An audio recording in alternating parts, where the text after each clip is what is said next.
fait d'avoir observé les oiseaux de nombreuses années m'a permis d'arriver à certaines conclusions, notamment le nourrissage ne doit être qu'une aide temporaire pendant l'hiver, et que ce nourrissage doit avoir un complément par un aménagement du jardin, entre autres avec des plantations de haies et de bosquets avec des arbustes à baies, et que le nourrissage en lui-même au niveau de l'installation des mangeoires, ce qu'on appelle un aire de nourrissage, soit fait en fait le plus possible ressemblant à la nature, à l'image de la nature.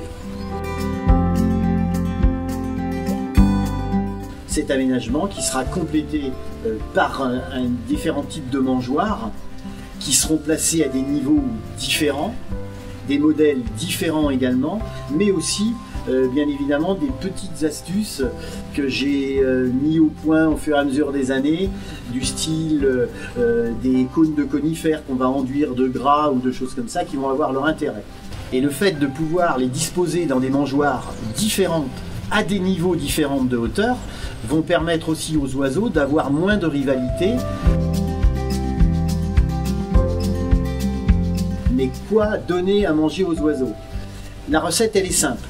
C'est qu'un peu comme les mangeoires, il va falloir que ce soit varié. On va avoir des graines pour les granivores, du gras animal, j'insiste bien là-dessus, et non salé pour les insectivores, et des fruits pour les frugivores.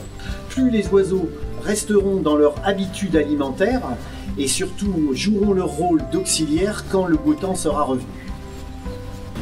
Dans ce que je mets en place et que j'explique dans ce livre, eh bien vous serez sûr d'avoir au pas de vos portes un spectacle et un ballet avec les oiseaux qui sera à la hauteur de spectacles étonnants.